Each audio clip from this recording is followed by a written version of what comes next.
Fala pessoal, senhoras e senhores, agora vocês que nos acompanham aqui no Talk Churras, com vocês, Breno Rocha. Em vez de você ficar pensando nele, em vez de você ficar votando nele, pense em mim, vote em mim, lembre de mim, não se lembre dele. Peguei o lugar dele. Senhoras e senhores, nós temos no Talk Churras de hoje a honra de receber o governador do estado de São Paulo, Rodrigo Garcia. Tudo bem, governador? Tudo bom, Paulo? Muito obrigado, viu? Olha, gostei dessa introdução, viu? Lembrei de Leonardo, mas lembrei principalmente do futuro. Você viu? Muito bom estar aqui, Paulo Matias, agradecer o obrigado. convite, ao lado de todos aqui que fazem desse podcast um dos mais ouvidos do Brasil. Obrigado, Rodrigo. Muitíssimo obrigado. Começou mentindo já, né? Pelo menos é o que me disseram, hein? Escuta, nós temos aqui Rafael Roque, mais conhecido como Mosquito, Breninho, que acabou de fazer a nossa introdução, chefe Julima, certo? E nós estamos onde, meu querido Rafael Roque? Na Ferrari do churrasco, Largrilzinha, meu amor, Largril. O Marcião tá aqui, Ó, a Teté, eu nosso acho que passou do querido ponto ontem. Rua Amaro Guerra 219. Se você quer fazer um bom churrasco, você tem que ter uma Largril, velho. Se não, você não faz churrasco mesmo. Basicamente. O churrasco de verdade é com a Largril, né? Juju, tudo bem, meu amor? Tudo ótimo. O que nós vamos preparar para o governador do estado de São Paulo hoje aqui no Talk Show? Então, fiquei sabendo que ele gosta do T-bone, então nós vamos fazer um T-bone na brasa, um T-bone que é um dry aged do Debete, e nós vamos servir com arrozinho temperado, que parece simples, mas assim, tem um toque especial. Show. E também com uma saladinha de broto, que vai trazer um toque de acidez, um doçorzinho, vai ficar bem legal. Espero que você nunca goste. foi em nenhum podcast dessa maneira, isso eu não tenho Não, dúvida. longe. Longe. O podcast é só fala. Isso aqui a gente, além Isso de aqui falar, você vai comer complementa. um pouquinho, Vai viu? comer. A gente bom. tenta, de todas as formas, fazer com que a comida seja uma aliada nossa. Que bom. Para que o convidado sempre possa falar mais. Tá E certo. a comida muda a cabeça das pessoas. É, e a Juliana já tá famosa aí, então vamos Exatamente. aguardar aqui, ver se a gente faz a aprovação final. Ai, viu? meu Deus do Viu? céu. Eu acho Viu a que responsa? eu senti uma responsabilidade aqui, sem expectativas, pelo amor de Deus. Exatamente. Tá com Total, fome? Juliana. Tá com fome? Muita fome. Então, esse é o melhor tempero, então tá tudo certo. Sempre com fome as coisas avançam. Isso. Né? Governador, primeiro, mais uma vez, obrigado por você ter aceitado o nosso convite. A gente vai conversar sobre várias coisas, mas eu acho que a primeira que a gente podia abordar é que muita gente não conhece o senhor, né? Acho que é incrível isso no Brasil, né? Porque os governantes, por muitas vezes, eles não são conhecidos pela população. É muito maluco se a gente pensar. Eu queria entender um pouco da tua avaliação, até como um cara mais de centro, que visivelmente você sempre foi, você realmente acha que tem espaço para num Brasil polarizado da maneira como a gente está hoje, para um discurso mais moderado, que realmente foque em questões não ideológicas? Paulo, é nisso que eu acredito, né? Primeiro, você precisa separar as eleições, né? Nós temos eleições gerais esse ano. É natural que a eleição de presidente da República, ela sempre toma conta do coração, da mente, do diálogo, da briga de família, da discussão do botequim, que é a eleição mais importante, né? Mas, naturalmente, você tem outras eleições muito importantes para o Brasil, que são as eleições de governadores, de senadores e de deputados. Então, o brasileiro sempre, de alguma maneira, conseguiu separar as coisas. É natural que a eleição que desperta paixão é a nacional, mas chegando próximo do período eleitoral, eles vão separando uma coisa da outra, escolhendo o seu candidato a presidente, escolhendo o seu candidato a governador. Eu, como você colocou, apesar de me apresentar como novo governador, eu não sou um novato na política. Eu comecei muito jovem, né, com 20 anos de idade, ao lado do Mário Covas, trabalhando em São Paulo. Depois me elegendo deputado também muito jovem, com 24 anos de idade, meu primeiro mandato como parlamentar, né?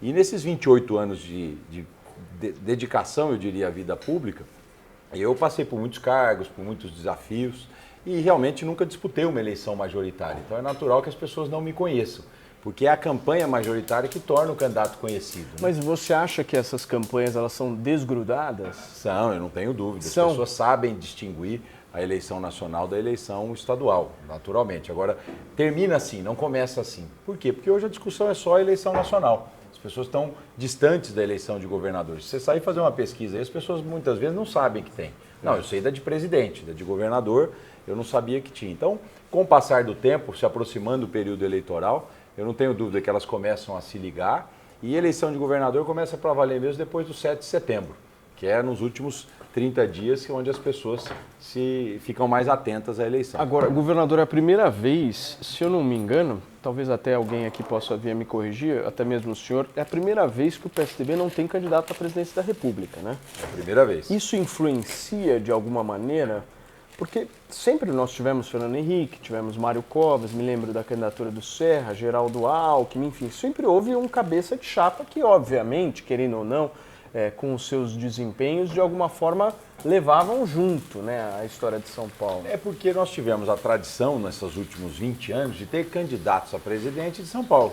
Mas, por exemplo, o Rio de Janeiro não necessariamente elegia um candidato do PSDB, porque o candidato nacional é do PSDB, outros estados, Minas Gerais, é a mesma coisa. Então, existe essa desvinculação, Paulo. Aqui em São Paulo, a gente sempre teve, se a gente analisar, em 95, Fernando Henrique, 98, Fernando Henrique, 2002, Serra, 2006, Alckmin, 2010, Serra, 2014, Aécio, ou seja, a gente sempre acostumou ter um candidato, mas o Brasil vive sem os candidatos do PSDB, outros estados já viveram sem os candidatos, e é natural que, no momento certo, as pessoas vão discutir isso. Agora, uma coisa adicional, Paulo, eu, que já estou há muito tempo na política, tenho clareza de que as pessoas votam em pessoas, elas não votam em partidos. Aqui, apesar de você estar há muito tempo com o mesmo partido, são homens diferentes que ganharam a eleição, o Dória, a última eleição, o Geraldo, o Serra, o E Covas. será que aqui em São Paulo em nível nacional é a mesma coisa. Não tem o voto tucano, ou tinha pelo menos aquele voto essencialmente tucano? Não tucano, mas no que representa os governadores que passaram, né? Representam governadores que premiam a responsabilidade fiscal, que acreditam nela como um meio para fazer políticas públicas na ponta da linha, governadores que de alguma maneira foram inovadores, que sempre procuraram trazer inovações para os seus governos. Então, São Paulo gosta disso. E, por coincidência, o PSDB de São Paulo representou isso nesses últimos tempos. E como é que você vai trabalhar essa questão do cansaço? Porque, querendo ou não, se você analisar os governos do PSDB, já somam o quê? 24, é isso? 24 28 anos. 28 anos. Como é que você chega para o eleitor depois de 28 anos e fala, olha, nós ainda vamos fazer? Como é que você vai trabalhar isso? De maneira muito clara, né? Eu tenho 48 anos. Então, não adianta imaginar os meus adversários que eu represento o continuismo. Eu represento a garantia das conquistas que São Paulo tem e, ao mesmo tempo, um olhar para o futuro. Por isso que eu falo, Paulo, as pessoas votam em pessoas, né? Naquilo que elas acreditam que essa pessoa que ela escolhe representa. E é isso que eu vou fazer na campanha. Óbvio, defender o legado que os governadores que me antecederam deixaram para São Paulo. Eu falo que, pós-pandemia, Paulo, a vida não está fácil, mas ela está mais difícil fora de São Paulo. Então é importante a gente valorizar o que nós conquistamos. E não foram necessariamente os governadores que me antecederam sozinhos que fizeram isso. É a própria sociedade que vive em São Paulo. São Paulo é um estado muito diverso. É um estado que acolheu gente do Brasil inteiro e do mundo inteiro, que soube fazer dessa diversidade a potência de São Paulo. Aqui a gente convive sem briga, aqui a gente respeita opiniões contraditórias. E essa diversidade fez São Paulo ser o que é, o estado mais desenvolvido do Brasil. Então eu me apresento como o novo governador de São Paulo dizendo, olha, eu estou aqui para ajudar a preservar essas conquistas, mas eu não estou aqui para achar que as coisas estão boas, não. Apesar de São Paulo, por exemplo, ter a melhor segurança pública do Brasil, nós sabemos que nós precisamos melhorar muito. Apesar de São Paulo ter a melhor saúde do Brasil, nós precisamos melhorar bastante. Então a minha forma de me apresentar é justamente essa, olha, eu garanto essas conquistas porque participei delas, mas eu quero olhar para o futuro com um espírito inquieto de alguém que quer melhorar. Governador, nós temos aqui na bancada um integrante do povo de São Paulo, mas é povo mesmo, chamado Rafael Roque. Eu mesmo. Você olha para ele e você fala, é povo. Basicamente, você fala, esse é do povo. E aí eu vou fazer uma pergunta para o Rafael, até sobre um tema que eu acho bem atual e importante a gente discutir, é o seguinte, a gasolina tá cara? Tá caralho. De quem é a culpa? De quem é a culpa, governador? Não, eu quero saber de você, na tua opinião, de quem é a culpa pela gasolina tá cara? Quando você vai lá no posto, você vê lá, sei lá, R$8 a gasolina, você lembra de quem em primeiro Do dono lugar? do posto, filha da puta. Além do dono do posto, algum político que você lembra? Bolsonaro. Não sei. Não, o que vem na tua cabeça primeiro? Bolsonaro. Você acha que é Bolsonaro? Essa história da gasolina tá dando uma treta muito forte entre os governadores e o presidente da República.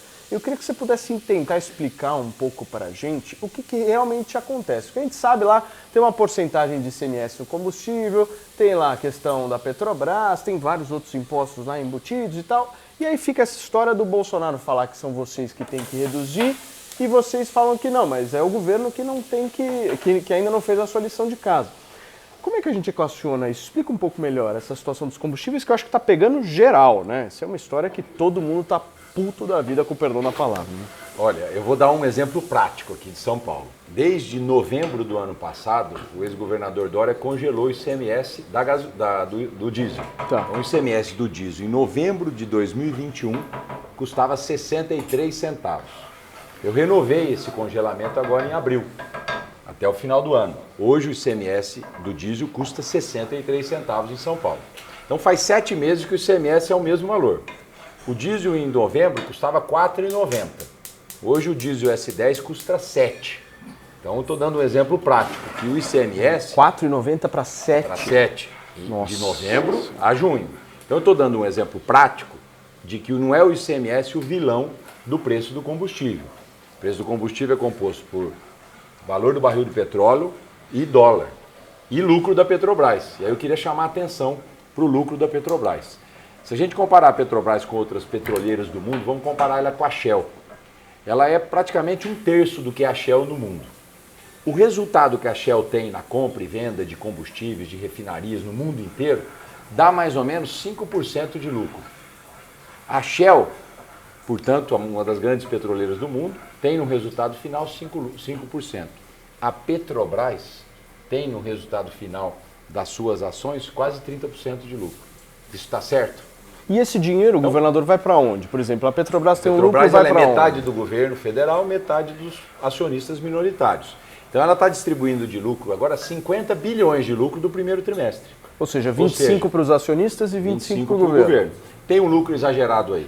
O que é o cerne dessa questão?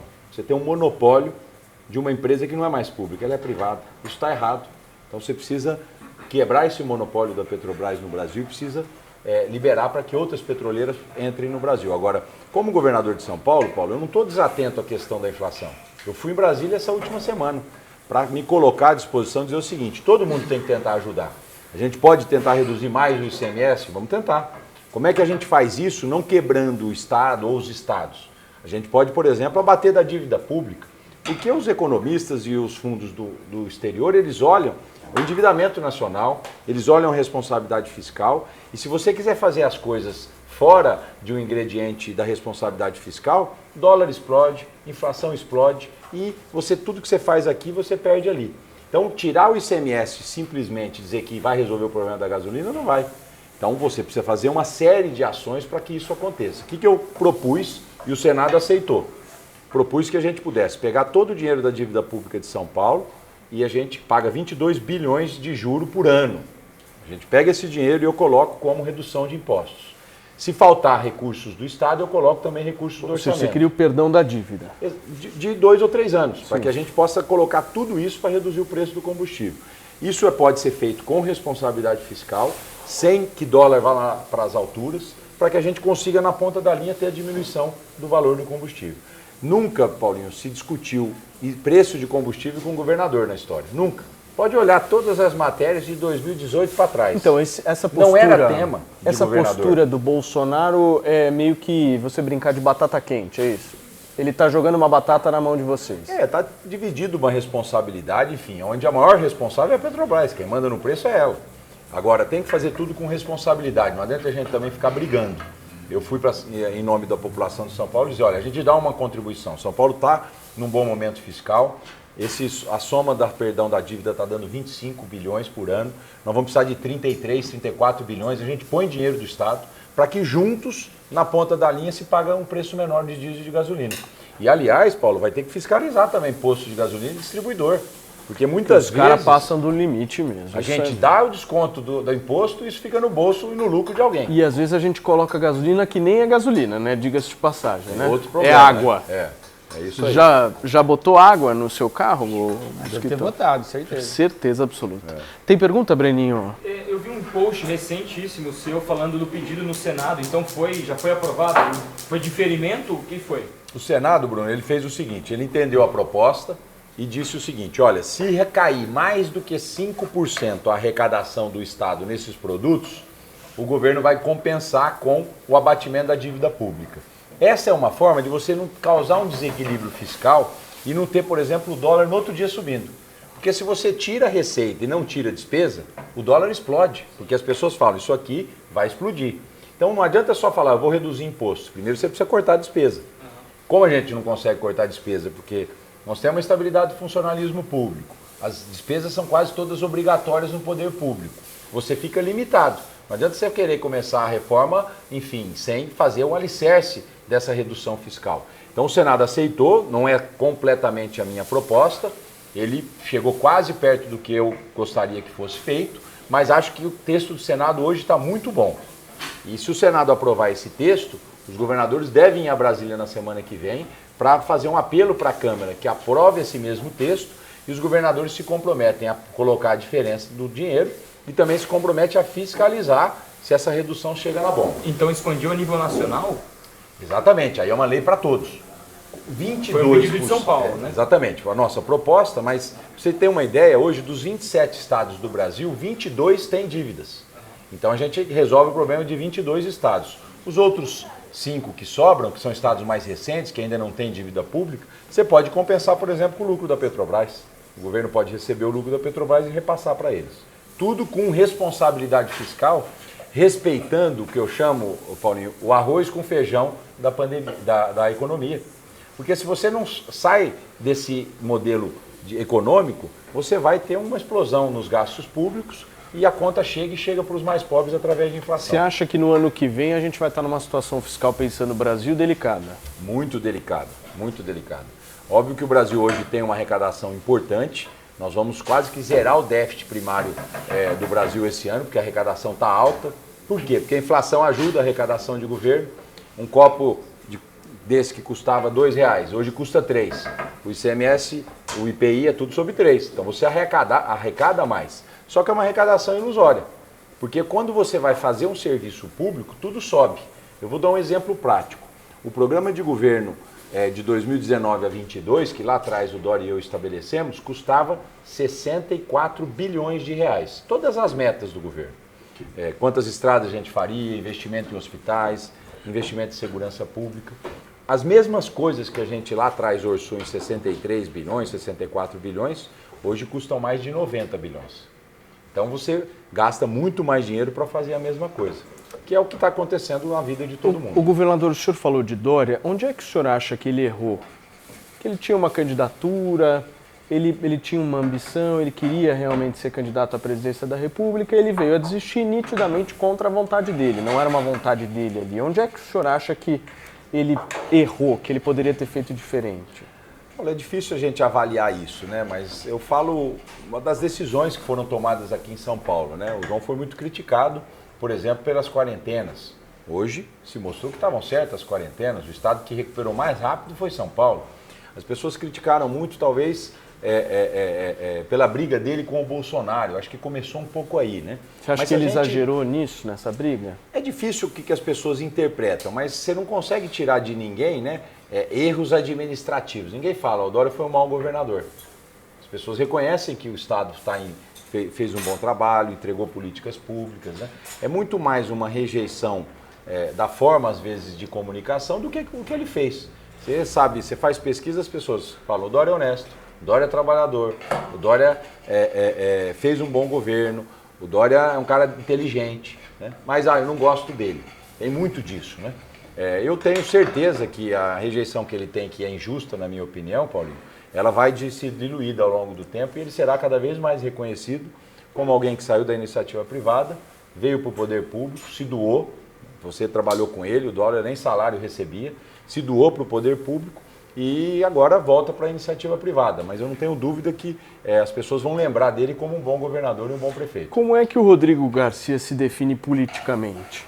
Hoje, nesse mundaréu de adjetivações, de comunista, de esquerdista, de sei lá o que, liberal, centro-direita, vai para frente, vai para trás. O Rodrigo Garcia está onde nesse? Eu sou um liberal convicto, né? Um liberal que sabe que é o livre mercado que resolve grande parte dos problemas de um país, mas ao mesmo tempo o poder público tem um papel interessante de apoio à população mais carente, desde que isso seja feito com transparência, que as pessoas enxerguem os gastos sociais de um país. Então eu sempre me identifiquei como um liberal. Uma pergunta. Por então, favor. Você falou. Eu interpretei essa última fala do Dória que quando o senhor foi eleito, a gente vai ficar com saudade do Dória? Do Não, governo? mas eu disse que as pessoas reconhecem no Dória um bom governo. Não tem uma crítica ao que ele fez. Muitas vezes a forma como foi a comunicação. O que eu do- entendi que ele está dizendo é que a rejeição à figura do Dória é maior do que as ações que ele fez. Ele é me, isso, ele me é isso chamou que eu, pra, que eu ele me entendi. chamou pra ser vice. Não sei se você ficou sabendo. Tá né? vendo? Fiquei sabendo, ficou famoso, viu? famoso. Essa- Pra você ganhar meu voto, essa você tem que me coisa aí. postar no seu Instagram também. Então, mas Tá o vendo? ponto... Então já vem aqui que eu já vou postar. Posta depois. Peraí, calma. calma. Ele vai postar, Não, mas ele que me o convidou. ponto, Aqui, não, é. ele arruína a candidatura, calma. Olha o Dória, o que aconteceu Estou com o garantindo o Dória. voto dele. Mas pelo olha o que aconteceu com o Dória, o Rodrigo. Não, você não está entendendo. Rodrigo, você vai perder a eleição desse jeito, irmão. menos. A eleição tá longe ainda, viu? Você não está Vai entendendo. perder desse jeito. Tá aí, gostei. Vou votar em você, irmão. Ele não se a palavra do povo, hein? ele não se Esse é o povo, exatamente. Obrigado. Todo mundo aí vai votar no Rodrigo Garcia, meu parceiro, Juju, Rodrigão. você tem pergunta para o Não, eu governador? tô quase servindo ele já, tá? Por favor. enquanto eu tô só nessa de preparar o melhor que eu puder pra você, então. E aí, Muito obrigado. Breninho? Eu achei legal elogiar o governo do Dória. Prova que você foi um vice parceiro realmente, que apoiou o governo. E aí, como que foi quando surgiu essa oportunidade, que eu acho que não tem como chamar de outra coisa, de assumir o governo do Estado de São Paulo, e aí, assim, abraçar uma candidatura? Isso, eu não sei se era previsto antes desse fato acontecer. Então, são duas perguntas. Bruno, eu comecei muito jovem quando eu coloquei aqui na vida pública, né? Não venho de uma família de políticos, né? Venho do interior de São Paulo, da região de São José do Rio Preto. E muito jovem entrei na vida pública, me elegi deputado e a vida foi me dando oportunidades de ser deputado muitas vezes, secretário de Estado, secretário municipal e no último mandato vice-governador, secretário de governo. Mas se você me perguntar, eu lá atrás, quando entrei na vida pública, me elegi a primeira vez, eu tinha realmente um sonho de ser governador de São Paulo. Não escondo isso de ninguém. Desde Lá de trás. Eu tive oportunidades na prefeitura de ser vice, de ser candidato a prefeito, mas eu sempre foquei a eleição de governador. Na última eleição, no entendimento político, eu não era do PSDB, eu era do Democratas, num acordo com o PSDB, ganhamos as eleições e, naturalmente, me preparava para esse momento. Agora, governar São Paulo é um grande desafio. São 46 milhões de pessoas, muito diversas, regiões completamente diferentes uma das outras, com vocações distintas. E eu tenho procurado colocar tudo que eu aprendi em prática. Eu trabalhei com grandes governadores, fui vice do João Dória, tirei dele a força de trabalho, a dedicação. O Dória trabalha muito, ele é empreendedor. Trabalhei com o Alckmin cuidadoso, cauteloso, né? Sempre muito cioso das contas públicas. Trabalhei com o Serra, né? O Serra sempre uma cabeça brilhante, né? Um homem que pensa muito à frente do seu tempo.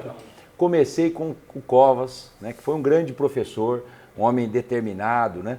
O Covas arrumou o Estado de São Paulo na década de 90, não tinha nem lei de responsabilidade fiscal, Paulo. Na época, os governadores que passaram, eles tomavam dinheiro no banco, chamava antecipação de receitas orçamentárias. Você podia pegar dinheiro e comprometer as próximas gerações, que muitas vezes foi feita isso aqui em São Paulo.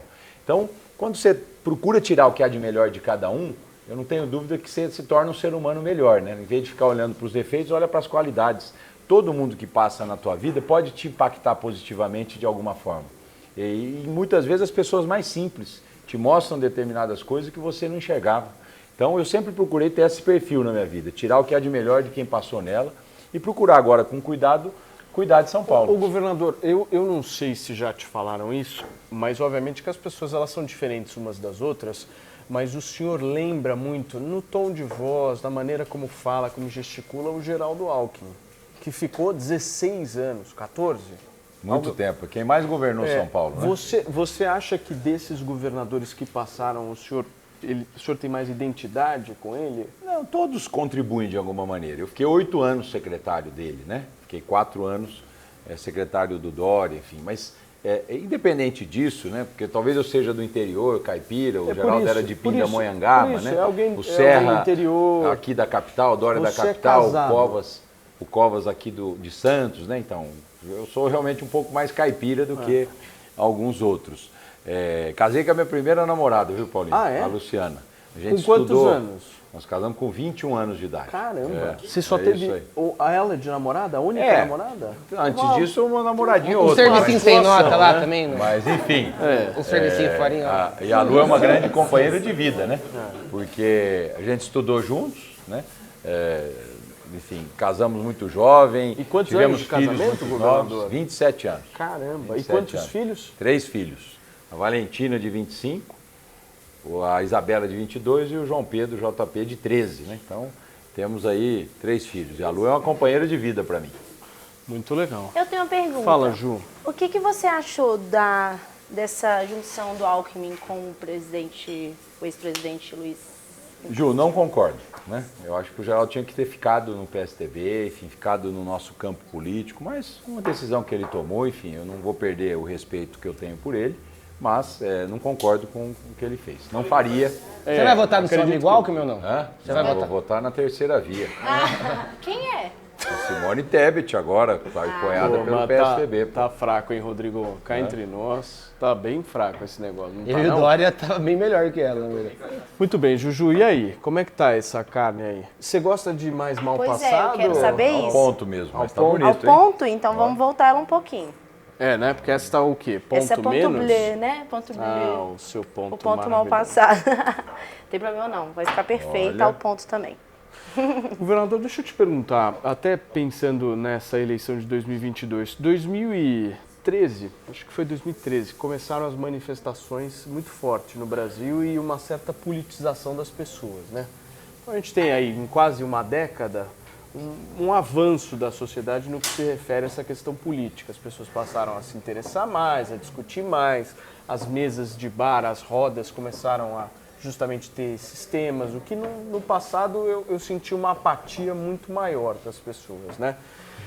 E aí a gente vem justamente avançando de ano a ano nessa construção e a gente identificou na eleição de 2018 um discurso muito rejeitando a política, né?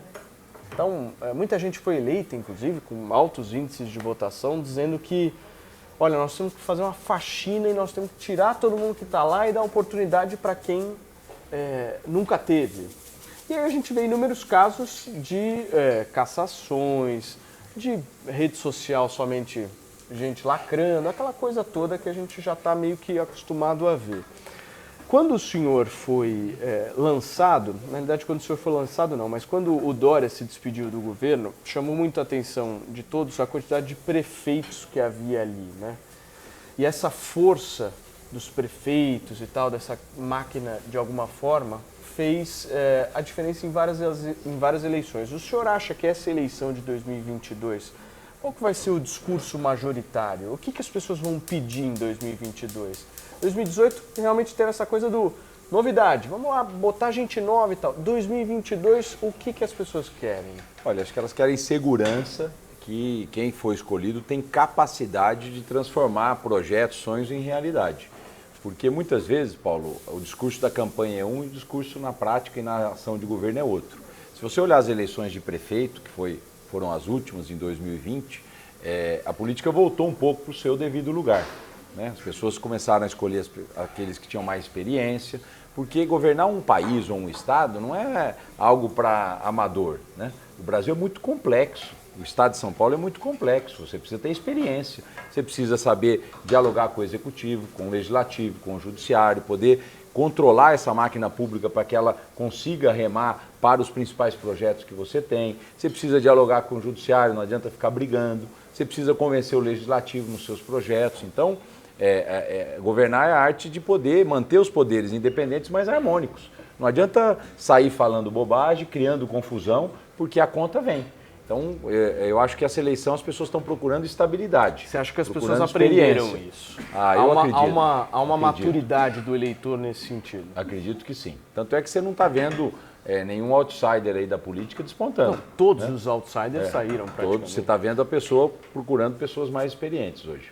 Governador, o senhor compara São Paulo com Espanha, né? Por tanto Tamanho parte da sua e habitante. família, tamanho, quantidade de habitantes e tudo mais. Então, é praticamente ser presidente para o senhor ser governador. Com responsabilidades diferentes, né, Bruno? Porque a Espanha eu comparo não só por ter descendência, mas pelo tamanho do país, pelo número de habitantes. E também pelo momento da pandemia. São Paulo, naquela época, quando começou a pandemia, a gente olhava muito lá Madrid, Itália, própria Nova York, né, cidades ricas que ruíram diante da pandemia, não tinham condições de atender todo mundo que ficou doente, aquelas cenas de pessoas, enfim, nas ruas, isso chocou muito. São Paulo tinha 2, 3 meses de intervalo entre o que estava acontecendo lá e o que ia acontecer aqui, e deu tempo da gente preparar. E São Paulo, por exemplo, tinha 3.500 leitos de UTI, foi para 14 mil. A Espanha não conseguiu fazer isso. Então, foram aprendizados que a gente olhando lá, via aqui. Eu digo que governar São Paulo é governar uma nação, mas com responsabilidade de governador. O governador não cuida da macroeconomia, cuida da segurança pública, cuida da mobilidade urbana aqui nas grandes cidades, cuida da saúde de média e alta complexidade. São Paulo tem 103 hospitais do estado e os grandes hospitais também do interior. São Paulo tem convênio para cuidar da população mais carente e cuida da educação, primeiro, segundo grau e também, no caso de São Paulo, as universidades. Então, as responsabilidades são diferentes de um governador e de um presidente. São Paulo tem um papel importante com o Brasil. Vou pegar os números, por exemplo, de economia. Nesses últimos 3 anos, São Paulo cresceu 5 vezes mais do que o Brasil no PIB. As pessoas acham que isso é normal, isso não é normal. São Paulo vinha crescendo menos do que o Brasil nos últimos anos e quando caiu, caiu mais. Até porque o Brasil distribuiu riqueza. Quem vai, por exemplo, para o Nordeste, hoje o Nordeste é diferente do que era 20 anos atrás. Quem vai para o Norte mudou completamente, o Sul, o Centro-Oeste. Então, São Paulo cresceu muito nesses últimos 3 anos, até porque soube captar grandes investimentos para o Estado. A gente mostrou que, apesar de ser um Estado desenvolvido, a gente respeita o meio ambiente. A gente mostrou, apesar dessa confusão muitas vezes no Brasil, São Paulo é um Estado que tem responsabilidade fiscal, que respeita contratos, e a gente conseguiu trazer muito investimento para cá.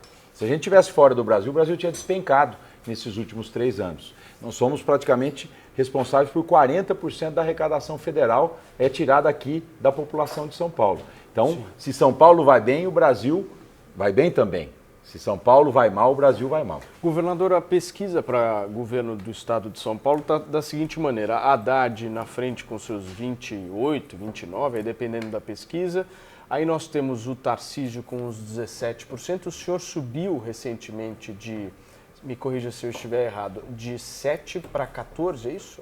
Foi isso? De 7 para 14, a última exame Ideia, a pesquisa da revista Exame, se eu não me engano.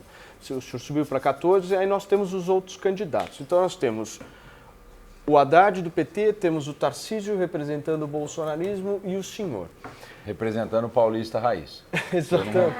Bom, aí o senhor pode falar quem o senhor representa, mas o meu ponto que eu quero entrar aqui, nitidamente, o PSDB sempre antagonizou com o PT aqui em São Paulo. Se não foi com o PT, foi com alguém de esquerda, né? Márcio França e tal. O que eu quero entender, acho que muita gente tem essa curiosidade, é o seguinte: o que difere o senhor do Tarcísio? Quais são as diferenças do Rodrigo Garcia para o Tarcísio, candidato bolsonarista? Olha, é mais fácil, Paulinho, a população avaliar a história de um e a história de outro do que eu ficar falando, né? Naturalmente, enfim, eu sou uma pessoa que fiz a minha vida aqui em São Paulo, estou há 28 anos dedicado ao poder público aqui do Estado, não estou aqui representando projeto político de ninguém. Eu não acho que São Paulo tem que ser parquinho de diversão, nem da família do Bolsonaro, nem do PT. Eu acho que São Paulo tem que discutir as coisas de São Paulo, tem que avaliar as coisas de São Paulo e a população escolher aquele que melhor representa o futuro do Estado. Então eu me apresento aqui como alguém que participou da construção do Estado que a gente tem hoje, mas ao mesmo tempo, nos meus 48 anos de idade, olhar para o futuro, continuar fazendo com que São Paulo tenha inovação nas suas políticas públicas. Então é difícil eu ficar me comparando com as pessoas. Eu prefiro que a sociedade, durante a campanha, faça essa diferenciação. Eu só quero garantir que eu não estou aqui para representar projeto político de ninguém. Não estou aqui para representar projeto político nem do PSDB. Eu estou aqui para representar São Paulo, para representar valores e aspirações que eu acredito que a população tenha. Mas eu senti na sua fala, no início da sua fala, que o senhor reforça a questão do senhor ser de São Paulo e o Tarcísio não. O senhor acha que isso faz diferença? Não por ser ou não ser, né? Porque São Paulo é feito por pessoas, como eu disse aqui, do Brasil inteiro, mas que vieram para cá e construíram as suas raízes aqui. As pessoas me perguntam, o paulista raiz é quem nasceu em São Paulo? Não. É quem ajudou a gente a construir esse estado que a gente tem, que tem raízes, que de alguma maneira trabalharam aqui, colaboraram para o desenvolvimento. Porque São Paulo sempre abraçou todo mundo, Paulinho, do Brasil inteiro, e continua abraçando. E é por isso que nós somos esse grande estado que nós somos. A gente consegue conviver nos respeitando. Aqui eu já trabalhei com muita gente que discordava do que eu penso, e não é por isso que eu demiti as pessoas, porque eu acho que muitas vezes as críticas elas são importantes para a gente corrigir rumo. Então eu acho que a população, na hora certa, ela vai saber diferenciar e escolher. Então todos são muito bem-vindos em São Paulo, todos podem disputar a eleição em São Paulo, enfim. São Paulo é de todo mundo, mas na hora certa eu tenho certeza que as pessoas vão identificar. E você comentou, né? Eu passei a minha vida aqui, óbvio, estando num palanque oposto do Partido dos Trabalhadores. E vou continuar. Essa é a minha história e eu não vou mudar a minha história para ganhar a eleição. Governador, nós vamos agora saborear a comida de chefe Julima, mas enquanto isso, a Carol da Home Delivery BR, nossa grande parceira deste canal, tem um recadinho para você que por um acaso quer comprar produto nos Estados Unidos ou levar produtos daqui para lá. Roda. Tá vendo essas caixas aqui? São todas de compras feitas à distância com a ajuda dos nossos redirecionadores e personal shoppers parceiros. Você ainda deve estar achando que não vale a pena comprar nos Estados Unidos para receber no Brasil. Mas olha a quantidade de caixas, olha a quantidade de compras que são feitas aqui, preparada e enviada com muito cuidado e segurança pela nossa equipe. Você pode comprar como se estivesse nos Estados Unidos, mas sem sair de casa. A nossa equipe faz toda a parte de transporte para você. Conte com a melhor transportadora do mercado, a Home Delivery BR. Compre nos Estados Unidos e receba em casa, sem burocracia e sem dores de cabeça.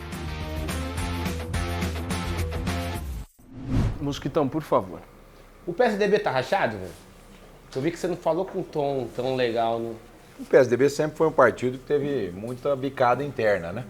E acho que isso é natural, porque se não tivesse discussões internas no partido, se não tivesse disputas internas no partido, não ia ser partido, ia ser único, né? Então o partido é assim mesmo. E todo partido que tem essas discussões internas é um partido democrático, né? Não tem ninguém que manda, é para fazer isso e todo mundo obedece.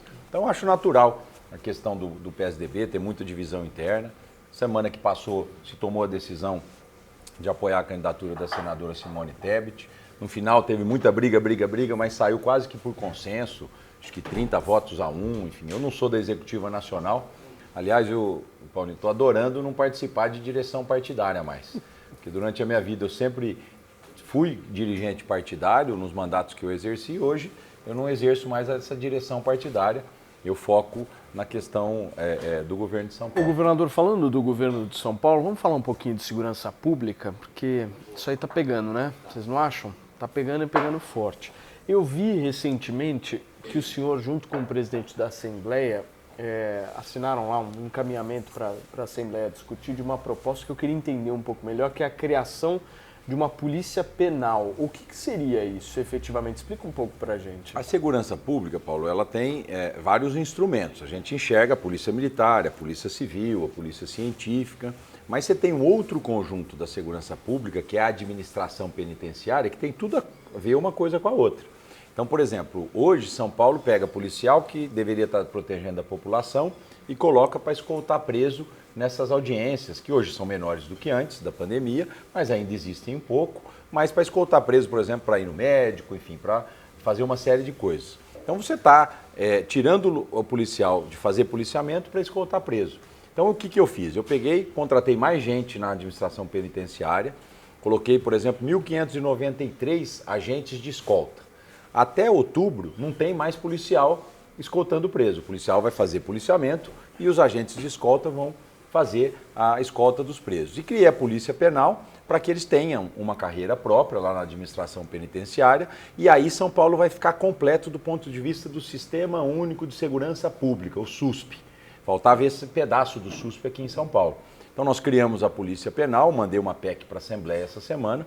Óbvio que a Assembleia é soberana para avaliar, mas eu sinto que a maioria dos deputados vão aprovar essa PEC. Contratei mais gente lá na administração penitenciária, porque senão a gente fica fazendo concurso aqui na segurança pública e muitos desses policiais estão sendo desviados para outras funções. Então Então agora nós estamos com o sistema completo e vamos continuar investindo na segurança. E como é que você vê a política de segurança pública aqui? Porque tem um debate muito grande rolando justamente entre os candidatos, que é em relação à câmera no policial, né?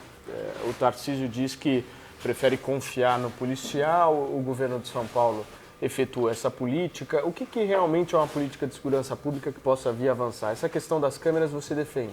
Defendo. E você sabe que eu tinha dúvidas dela. E quando soube da primeira pesquisa dos dados que saíram, né, me convenceram. Conversando não só com os comandantes, mas com a própria corporação. A quê? Diminuição de letalidade do policial. A Câmara está aí para proteger o policial e filmar bandido. Esse é o objetivo. Tem muita discussão política, olha, mas a Câmara tira a privacidade, o policial vai ao banheiro, tudo história isso, né? A Câmara, quando o policial está no banheiro, é desligada, não tem nada disso. Mas deixando a discussão política para trás, se a gente olhar a segurança pública de São Paulo, como eu disse lá atrás, é o estado mais seguro do Brasil. Mas quando você olha os indicadores, nós estamos ótimos. Mas pergunta para alguém, Paulo, que teve o celular roubado hoje de manhã, se a segurança vai bem. É óbvio que não. Então, a guerra contra o crime, ela é permanente.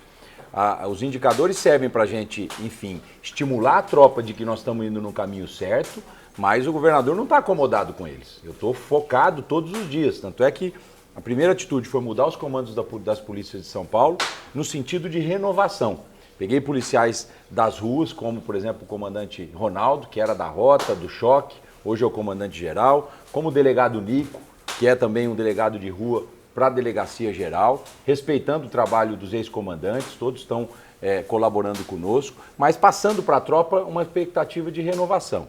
Além disso, fazendo uma operação específica que surgiu dentro da PM, que é a Operação Sufoco. O primeiro mês, no mês de abril, nós estávamos tendo muitos crimes dos falsos entregadores, muitos furtos e roubos. Com a Operação Sufoco em maio nós já caímos e vamos continuar caindo em junho. Por quê? Porque tem mais policial na rua hoje. A gente conseguiu fazer a DGEM, que é a compra de todas as diárias disponíveis. Para as pessoas terem uma ideia, Paulo, tem 5 mil policiais todos os dias na rua, na capital, por exemplo. Nós estamos conseguindo colocar 9 mil. Por quê? Porque a gente está comprando essas diárias de todos os policiais sem prejuízo dos concursos que estão em andamento. Pra você ter uma ideia, nesse período de governo nós autorizamos 24.700 vagas de concurso. É muita gente. Só que a hora que você olha, aposenta 21, 22 mil. E também tem que tirar policial daquele serviço burocrático, né, governador? Exatamente, tirando da escolta e tirando da burocracia. Hoje a gente tem até autorização legal para contratar policiais aposentados para fazer serviços administrativos, que é o próximo passo que eu darei agora nas próximas semanas. Eu diria o seguinte, Paulo, é uma guerra permanente. A Polícia de São Paulo é a mais bem treinada, é a mais bem preparada e São Paulo é o estado mais seguro. Agora, é uma guerra permanente. Novas modalidades de crime surgem. Essa questão do crime do falso entregador, eu chamei todos... Eu fui vítima disso. Tá vendo? Eu chamei os aplicativos para conversar comigo. Coloquei lá todos os principais aplicativos, fiquei 4, 5 horas querendo entender e saiu dessa reunião uma boa proposta, porque os aplicativos agora cedem para o governo através de uma API, que é aquele sistema que você não entra no banco de dados de lá e eu não entro no de cá, mas a gente coloca dentro as informações que você precisa. E hoje a polícia sabe se o sujeito é um entregador ou não, cadastrado, sabe se ele está em rota, fazendo alguma entrega. Isso é importante. Sabe se ele entregou alguma coisa nos últimos 7 dias, porque o cara pode ir lá se cadastrar e também não trabalhar. E quando for abordado, não, eu sou cadastrado. Então, todas essas informações hoje, os polícias estão usando na Blitz. Porque no meu caso específico, eu relaxei no momento em que eu estava ao lado do entregador. Porque quando você vê justamente o cara uniformizado, com a moto toda padronizada e tal, de alguma forma o cara tá lá trabalhando, né? E aí é que você é pego. É um processo de furto que os caras estão fazendo que é impressionante. Mas observe, Paulo, junho e maio foi melhor do que abril, né? E nós vamos continuar perseverando. Isso, a operação ela não acabou, ela continua. Esse jogo de inteligência é fundamental, governador, até para que você possa ter isso como um grande problema que realmente acontece na cidade de São Paulo. E na Paulista... não dá para você ter solução analógica para um problema novo. Né? Governador, mais uma dúvida até dessa questão de gestão. Eu me lembro o Dória, em 2018, ele havia prometido de privatizar a Sabesp. E isso não aconteceu. Com o senhor acontece? A pergunta, Paulo, na minha opinião, não deve ser essa. Deve ser como é que o governador faz para antecipar a universalização do saneamento em São Paulo e para fazer isso de maneira barata com tarifa justa. Se alguém me mostrar que a Sabesp privatizada fará isso, ela está privatizada no dia seguinte. Se ninguém me mostrar que a Sabesp privatizada, ela estatal, consegue fazer isso, ela vai se manter estatal. A questão da privatização, ela não pode ser um dogma. Eu quero privatizar porque eu quero privatizar. Não, eu vou privatizar porque a população vai ganhar com isso. Se não mostrar nenhum ganho, não adianta. A Sabesp é uma empresa que hoje é listada na Bolsa de Nova York, tem uma governança importante e em 2019, quando a gente assumiu, ela valia metade do valor que ela vale hoje. Por quê? Nós fizemos um trabalho importante de saneamento nos custos da empresa, através do presidente do Benedito Braga. Nós conseguimos incluir muitos novos consumidores, foram quase 2 milhões de consumidores novos na Sabesp. Guarulhos não era da Sabesp, passou a ser. Santo André não era da Sabesp, passou a ser. Várias cidades, isso aumentou a base de consumidores para que ela vale mais hoje. E também não tinha nem marco de saneamento em 2019. Isso então, foi um avanço importantíssimo. Avançou, agora no futuro, a minha discussão vai ser essa. Tem comprovação de que a gente antecipa a universalização com a Sabesp privatizada, ela está vendida. E o Rio Pinheiros está limpo mesmo? Está limpo dentro do que é um rio urbano limpo. A gente tem uma medição no Rio Pinheiros, que é o DBO, que é a quantidade de oxigenação por água, por metro cúbico de água, e hoje nós temos 18 pontos de medição.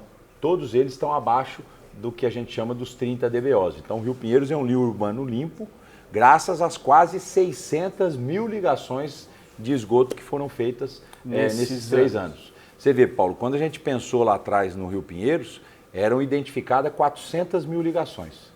Já foram feitas 598 mil. É mais do que uma... que você fala de ligação residencial. De esgoto. Você vai na casa, pega o esgoto, liga na rede e faz o tratamento. Você vê quase 50% mais do que foi planejado, porque muitas vezes esses cadastros não estavam atualizados. O fato é que o Rio Pinheiros mostrou para São Paulo que quando você tem um foco, você consegue fazer. E foi um grande exemplo de recuperação ambiental e também um sentimento de que a gente pode fazer mais, né? O Rio Pinheiros é muito representativo para quem efetivamente é paulista, vive aqui na cidade de São Paulo. É um negócio emblemático, né? Como você não é, você ficou me olhando e concordando, né? Eu mudei faz 2 meses, cara. Eu já sou paulistano. Você é um já. forasteiro, Mosquito. Eu vim do interior igual ele.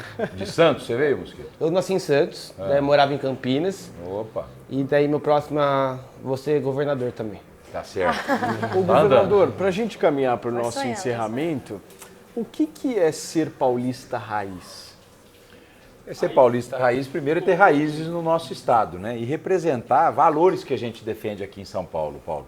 Eu falo que aqui em São Paulo a gente precisa de paz para trabalhar. A gente sempre teve o foco no trabalho, na solução, na produtividade, como um instrumento de distribuição de renda, de agregação de valor, de geração de riqueza. São Paulo cultua esses valores há muito tempo, né? Então acho que o paulista raiz é um pouco um estado de espírito. Esse estado de que a gente sabe que temos que fazer as coisas certas do ponto de vista na nossa vida pessoal, na nossa vida profissional. Alguém que acredita que só o trabalho resolve grande parte dos problemas que a gente tem, só o trabalho pode nos dar um estado mais justo, mais desenvolvido. Então o paulista raiz é um pouco esse sentimento que eu acredito que é o que eu acredito e que também eu posso representar. Muito bem. Rodrigo, na vida política tem mais alguma ambição aí? Quem sabe presidente? Juliana, está muito cedo, né, para falar isso. Eu quero realmente continuar ajudando São Paulo. Há 28 anos eu faço isso, mesmo quando fui deputado federal. Sempre um foco muito nas questões aqui de São Paulo. Eu falo que o Brasil ele foi construído meio que de cima para baixo, né?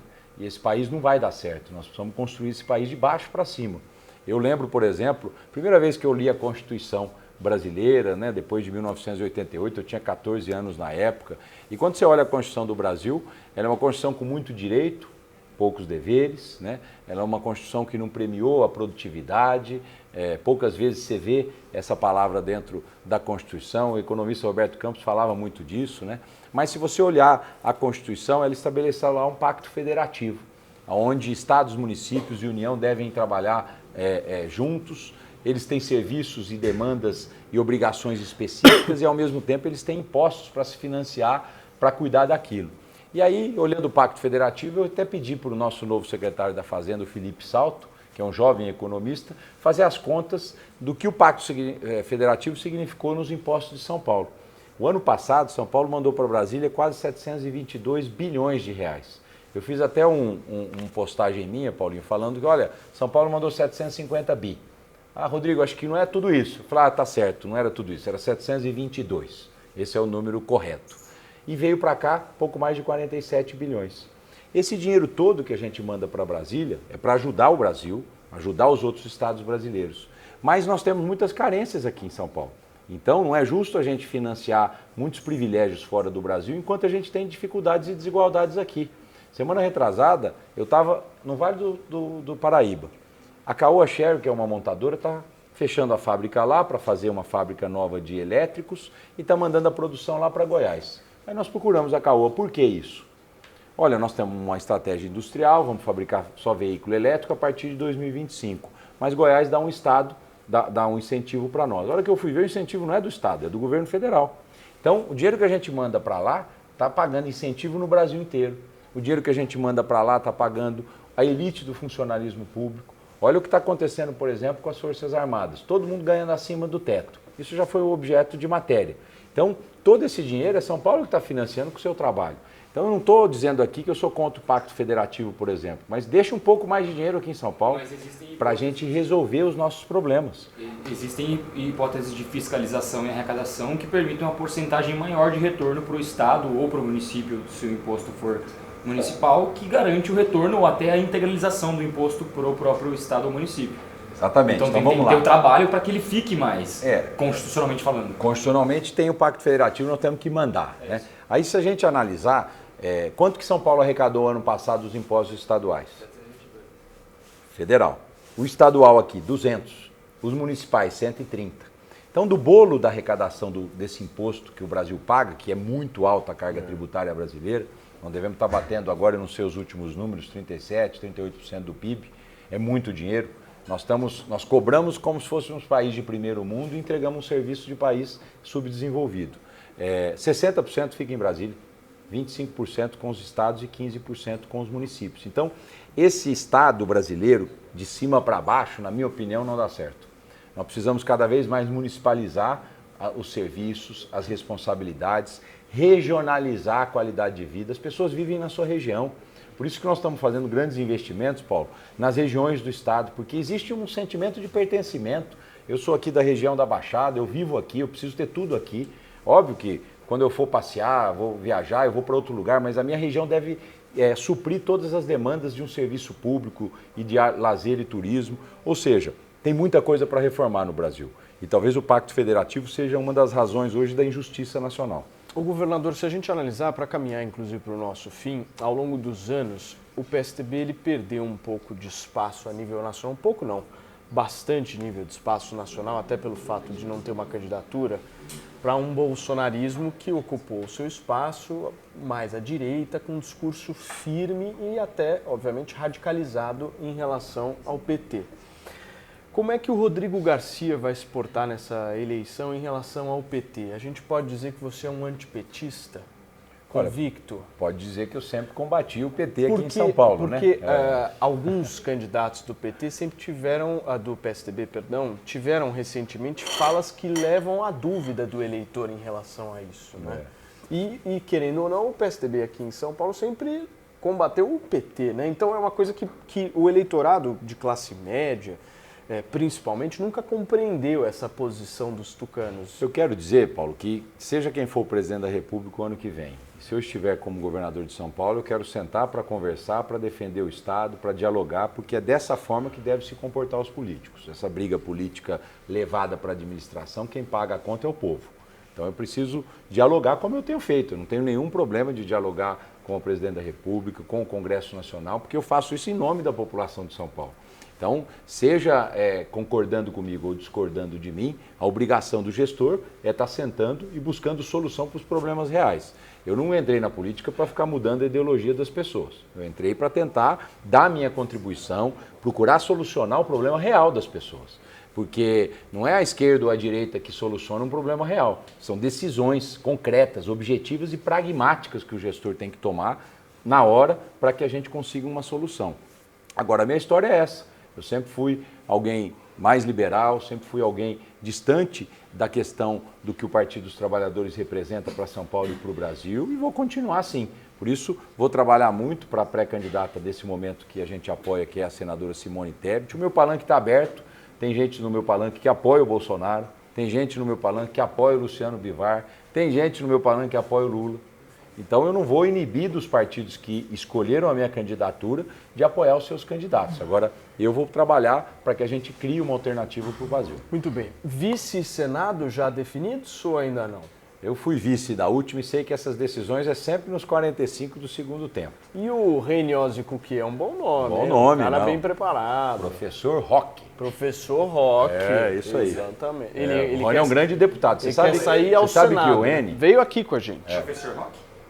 Professor Roque Roque, é também. igualzinho. Você sabe que o Reni foi o relator da reforma da Previdência do Estado, né? Ele deu uma grande contribuição lá na Assembleia para que São Paulo pudesse aprovar a maior reforma da Previdência estadual, mais robusta que a gente teve. Então tem muitos nomes, né? O Podemos, que é o partido do Reni hoje, está na nossa coligação, pleiteia o nome dele, enfim. Nós vamos na hora certa, lá final de julho, ainda tem tempo.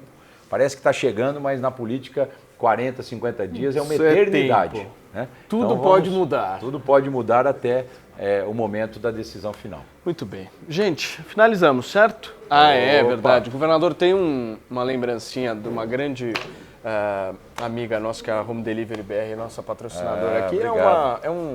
Tábua de queijos. Uma tábua de queijo Com justamente umas para você com a faquinhas. Lu lá. Pô, no momento que tiver um Aquele tempinho, né? momentinho, sabe? Amanhã é dia dos namorados, né? De repente dá tempo, hein? Exatamente. O último dos românticos é nosso governador. Eu sou romântico mesmo. Muito bem. Breninho, vamos terminar com uma moda? O que o governador escolhe aí? O homem que falou que é raiz tem que Fabiola. escolher a moda. Ele já pensou em alguma aí? Paulinho tem que aprender com o governador. Você me olha, Vai dar namoro. Amanhã aí, ó. Ó, do jeito que você me olha, vai dar namoro. Não olha pra ele, vai embora. não olha, mosquito, não olha. Não vou nem correr esse risco. Do jeito que você me olha, Seu pai é corno. Já ouviu? Gente, governador Rodrigo Garcia, muitíssimo obrigado, governador. Obrigado, viu? Obrigado por você ter vindo, de verdade, ter aceitado aí. Gente, semana que vem a gente está de volta. Não deixem de dar aquele like, se inscrever no canal, clicar no sininho para receber todas as notificações. Toda segunda-feira, 8 horas da noite, a gente está de volta, certo? Certíssimo. governador. Vamos lá. Até a próxima. Foi um Tchau. prazer. Valeu. Tchau, gente.